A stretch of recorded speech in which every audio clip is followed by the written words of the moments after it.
Hello. Hey everyone, my name's Revue. Hi. Hi, hi. Hi everyone, my name is Via Park, and this is my interview show called In Response: Interviews with Intriguing Internalizers.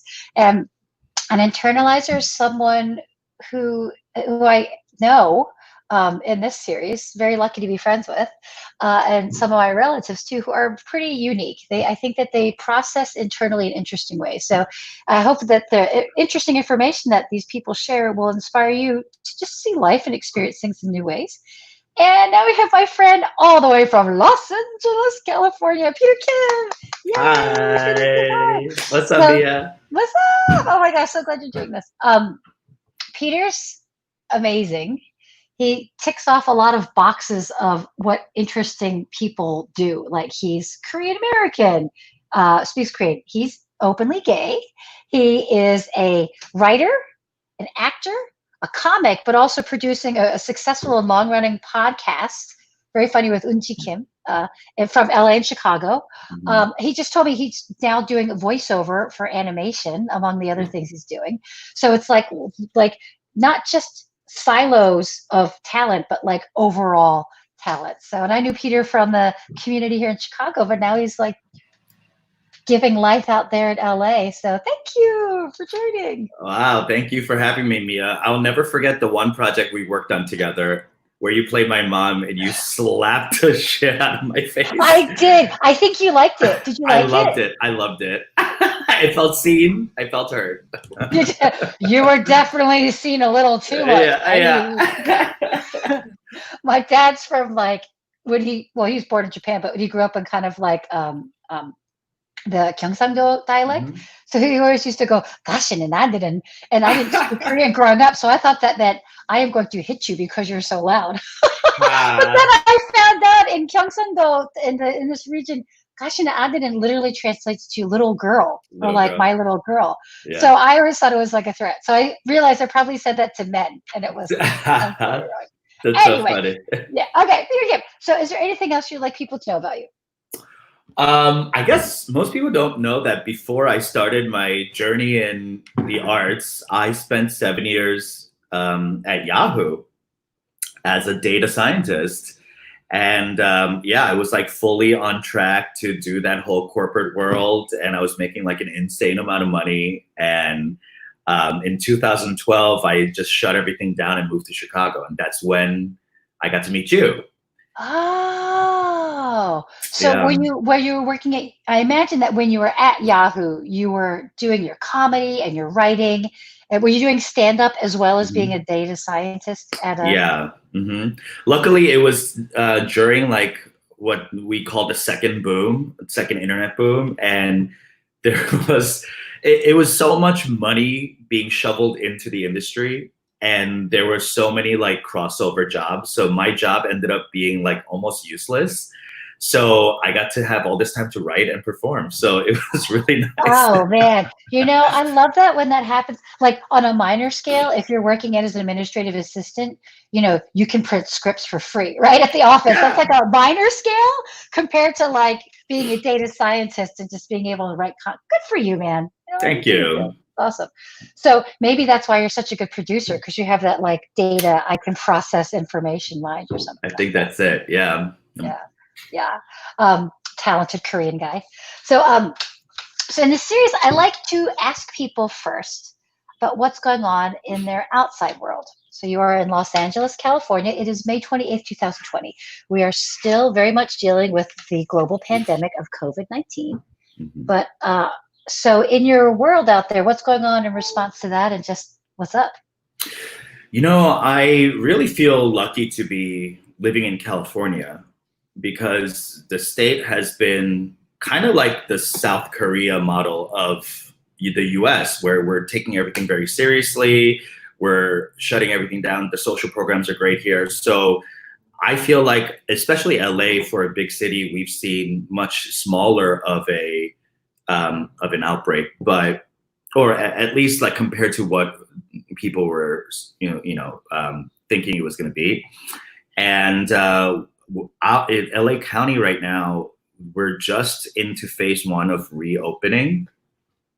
which is scary because they're saying, you know, the national parks are open, beaches are opening back up, especially for Memorial Day. Stores can open up for curbside. So it feels like we're doing as good as we can, but yeah, as far as like the microcosm of like Hollywood, nothing's open. Everyone's still, you know, there's no, as far as what I hear, there's no actual live productions coming back up, especially because of the issue with insurance and insurance companies having to like shell out a bunch of money to insure hazard pay if someone comes in with COVID and infects the whole production. Like, who's going to pay for that? You know, so yeah, it's still very slow here, which I like. You know, there are other states like, I don't know, like Wisconsin, where like people are packing bars still, and I'm like, oh my God, what a nightmare.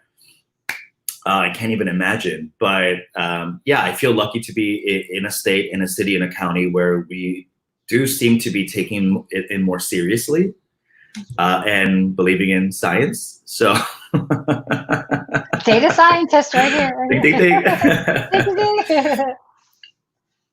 Cool. Thanks. So I'm glad you're feeling safe out there. That's cool, man. How are you responding to the outside world in your heart and in your deep mind and in your soul? What's going on in there? Well, I think in a macro level, it's really troubling to have especially left a career in tech and gone all in to entertainment, and then to come out here and within a short 2.5 years, everything fall apart. And I'm sure everyone else's industry is impacted similarly, but there's no, you know, as you know, like in acting and entertainment, like there's no like real carved path. There's no like actual steps to take to success. Like it's kind of like you just keep doing your work and you get lucky or like whatever. So it feels like there's been a hard stop in the industry. So that's been really tough to figure out like what next. And sometimes I wake up and I go like, I'm just waking up and trying not to die every day. And there needs to be more of a motivation to do something else. So I've been doing a lot of thinking and soul searching about like, okay, well, especially because I'm a comedian and my bread and butter is live performing and being in theaters, being in, you know, comedy clubs, entertaining people laughing out loud, and you know yeah, with the spittles coming out. It's like the worst possible scenario for COVID. So I've had to really take stock into like, how do I define myself? Like, what do I do then if I can't do that? And that was like what I was good at, you know? So I'm starting to think about other things that I might be good at. And yeah, jury's still out. I'm still figuring. Yeah, and I think for me, I like operate in catastrophe. Like I'm always thinking in catastrophe. So I've already. Yeah, it is. That's a Korean thing, guys. Korean people are just like, crisis. It's like inherited trauma, really. It's like, yes.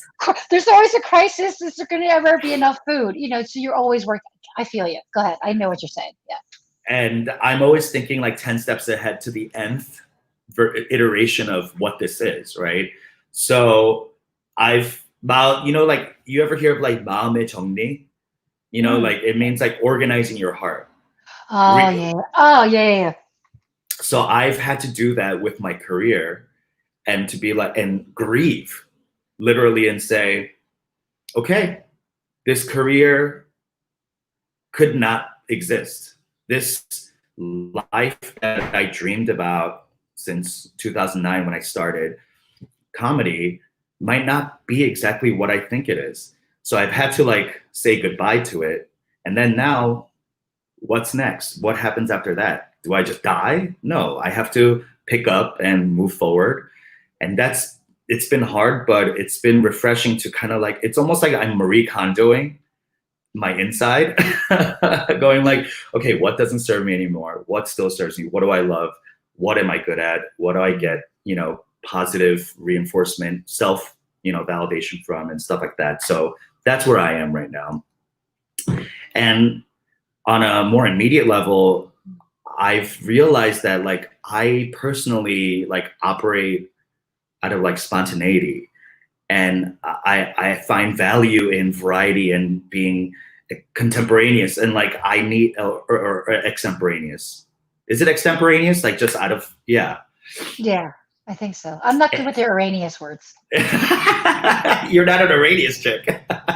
It's not yeah. But I woke up the other day, and LA's beautiful, every day's gorgeous, and there's something about that where when I woke up and I was like, okay, get up and do my workouts and make my coffee and do my routine, I started like feeling crazy. I was like, I'm in a loop. I need to be able to just like get up and go somewhere else, but there's nowhere to go. And so I that feeling of being stuck in a loop, that's like what I'm dealing with right now, and trying to figure out how every day I can do actually the same thing, but approach it in a more spontaneous way. Yeah, that's beautiful, man. You just said a lot of really intense, truthful things. Yeah, I feel like you almost answered, because I usually like to ask if you're having a philosophical or spiritual response, and I think you answered that with what's going on. So thank you. I think it's interesting, like, I'm always talking about the pressure that we're feeling now, and pressure pushes your baseline choices up to the surface. And the functional, the highly functional, and the dysfunctional ones. So I think that now is a really good opportunity to take inventory. Sometimes that's the Buddhists talk about, or some of the self-help groups talk about taking inventory and kind of assessing where you are. Sometimes you can't help doing it, like you, active mind, smart guy, obviously, and having a desire in your heart to create in this way of stand-up comedy, but being denied that execution. Like, how do you reconcile that, right? I think that talks a little bit, because like, speaking as performers, clearly we love the attention, darling, or else why would we be doing this? I think, what I'm saying, if we're not doing this, like, you could be doing comedy at home to no one, and that would be fine. I could be doing this show with like one of my puppets to no one, and like, but that's not who we are, right? That's not so, it. So it's to the point, before this we did the interview, Peter was talking about how doing even Zoom performances, not hearing the laughter as a Zoom performance, is still really difficult for you as a comic, right? Absolutely. And the comedy scene in LA, and in Chicago too, they've bounced back very fast. Like, okay, let's take to IG, let's take to Zoom, we'll figure it out. Like, clubs have said, let's do Zoom shows, and then we'll split all the costs. Like, let's just keep this going, keep it alive. And I am so happy for that, and I'm thankful for every opportunity, don't get me wrong. But is it, if you tell a joke and nobody laughs, are you having fun? You know what I mean? It's like the tree in the forest. Like, sure, the joke has been told, but I might as well be tweeting then, because the reason why I do comedy, if I really peel it all back, is because I need immediate gratification. I need to be, and honestly, if you peel back even more, I'm a control freak. You know what I mean? It's a sense of power that I can control when and how you laugh, and presenting things and timing things so that I elicit the exact response I want. It's the only time I feel completely in control is when I'm on stage, which is crazy, because people ask like, that's so upside down. Like, isn't one of the major 7 fears like public speaking? People get like, they crap their pants, and you're like, where are my people? Right. Yeah. But as a performer, you understand, like, once you understand the craft of it, you start understanding how to like manipulate it. And it's a dance. It's this like it's a response you get. It's different than other art forms, because if you write a poem, you write it and then you put it out there, and then the way people respond to it is the way they respond to it. But you've written it. Or like if you act, you do a play, and it's in the moment of how you interact with the other actor. But stand up, you're alone, and your partner is your audience. So without the audience, you're dancing alone. And it's been rough. It's been really hard to figure out how to replicate the comedy experience online. It's not cool. It's not fun. But in a way, we're doing it right now just to keep our like sea legs, you know what I mean? So like just to keep ourselves sharp, keep ourselves writing, keep ourselves at least delivering it to the 5 other comics on Zoom who's sitting there going, just giving like a forced laughter because we must. And I was actually talking to Unji, my co-host of Ajuma Show, about how this is probably the worst possible punishment for a stand-up comic, because we're all so selfish. And whenever we go to shows, we just want to do our set and get out of there and not sit around. And you know what I mean? Like, or like go to the back of the bar and drink and not like give the other people laughs. Like we're very narcissistic and it's all about yourself. It's a very selfish act. But now because of Zoom, we have to sit there and watch each other and give each other laughs because we have nothing else. So it's truly like a karmic penance we're going through right now. That is a beautiful cycle you just talked about. It's like the comic fates are like, and now you must force laughter, and you will receive the forced laughter yourself. And you will not leave to get a drink at the bar. You cannot leave to get a drink at the bar. No. Oh man, thank you for being so honest and vulnerable, man. That's what's interesting thing I've noticed about comics. I think there's one concept of comics being very depressed. Kind of have the Robin Williams template in that way, that kind of like unbalanced genius, so funny but so unstable type of thing. Yeah. But you're coming at that from the other end. I think you're very stable. Clearly you had like a real jobby job, for a long time that you left to do entertainment. And I think that it's funny with we used to both be with the same talent agency, right? With great talent. They had a panel yesterday of some actors that have become series regulars, and the actors were talking about how important it was for them to be stable before they got to the level of success they're in. Like have a real job for a long time and then become an actor that happens to become a regular series regular. Or, when you're a coming up talent performer, therapy, meditation, getting grounded before you get bumped up to that next level. Do you think that your job beforehand has like helped you fortify to what's happening right now? I think so. You mean with like the response to COVID?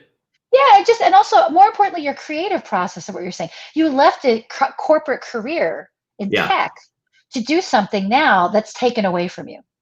Yeah. I think when I left tech, I was 30. So I started in Chicago at IO Theater with a bunch of 19-year-old white kids doing Improv 101 when I was 30. And I always felt so horrible about like being so late. And I would kind of like self-flagellate and be like, what's wrong with you? Why couldn't you be more honest about what you wanted? You could have said no to your parents and your, the cultural expectations and all that. Like, you got to mend that. Yeah. So I remember thinking that, but now I'm really like thankful for all that experience. And I remember older people telling me like, I know it feels crazy right now, but you will be so happy with the fact that you are 30, because you are bringing in so much life experience. You're bringing so much heartbreak and, ambitions either achieved or wasted. You're bringing all this kind of like life detritus to the art, and you're going to succeed way faster than these 19-year-olds because they don't know who they are yet. So I think that's true. Now as someone who's like pushing towards 40, I spent almost 10 years in comedy now, and I feel calm. I don't feel as like, oh my God, what's gonna happen? Because I think because I had that old life, I'm like, I've lived lives already. And and with this comedy and entertainment and Hollywood kind of folding on us, and I'm sure it'll bounce back in its new iteration, but I'm not as anxious about like what if. I'm more I have like a better sense of self and centeredness about like I can do anything. Like this is just another application of self. Mm-hmm. Yeah. Mm-hmm. That's lovely. Very, very, very wise and eloquently spoken. Yes, Thank you. he's funny and he's smart and grounded. What a catch this guy. But so I know we'll talk about. There's some links to Peter's stuff. If you're on Facebook, it's up there. If you're on YouTube, it's down there. But because we're gonna wrap up in a minute, and I know this is time date stamped, but he's doing his podcast live on Friday, May 29th, which is Ajuma show. So everybody look that up. I'll be there. And is there anything else that you want to add? Oh, yeah. All I really want to like add on to like whatever we talked about is that I think you know what I've been doing a lot of is I've been watching a lot of history YouTube videos, especially on Chinese and East Asian history.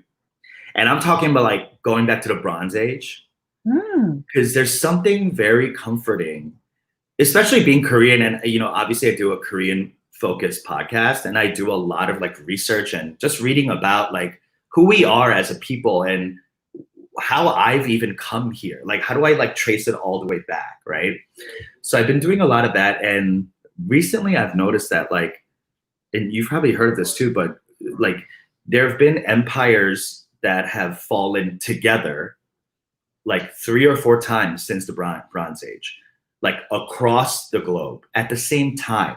Not like one empire falling leading to another empire falling, like all the empires in like 3000 BC all fell together and not unrelated to each other because of famine, volcano, weather, or whatever, right? So like this has happened many times before. And as I've done like the inventory and 마음의 정리, I've just been like thinking about like, okay, if this is another time of like, as humanity, we're like falling again, it might not be necessarily a horrible thing.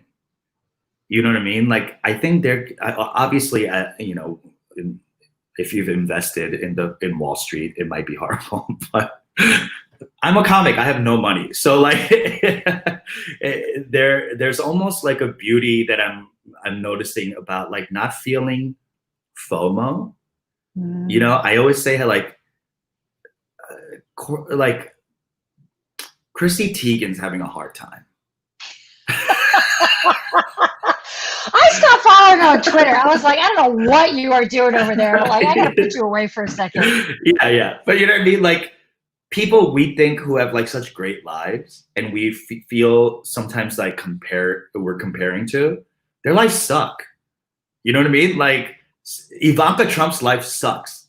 So like it's almost like it makes me feel at peace that like we're all going through this together as one human condition, and that we'll get through it on the other side with something possibly cooler, you know? So like there is hope, and I want to hold on to that. That's awesome. I love the historical context. Yeah, empires rise and fall. And if it's time for us here in America, in our little corner of the planet, to reconstruct, you know what I'm saying? Let's okay. Let's go. You and I are down. Let's do it. There's Let's a lot. do it. What's happening in Minneapolis right now? Let's do this, right? Yes. You know what I mean? Yeah, exactly. Yeah. Thanks for that, Peter. Oh my gosh, you're so wise and insightful. It's so great. So I hope people tuning in follow Peter Kim. Brilliant career. no matter what's happening. What's the name of the illustration, the cartoon that you're animating, your voice animating for? Oh, I'm not sure I could talk about it yet. Okay, never mind. Not yet. Never mind. But yeah, get on the socials. I'll be posting about it when they say I can. Yeah, plus he's really fun to follow on social media too. Thank you. So, all right. Mwah, mwah. Korean hearts because they're Korean. Peter Kim from the Ajima Show, writer, director, producer, actor, comic, voiceover artist, all these things, sharing his soul with us. Thank you so much, Peter. You're awesome. Thank you for having me. Yay. Okay, bye everyone. Like my Facebook page, subscribe to my YouTube channel. You know how that goes. Okay, bye.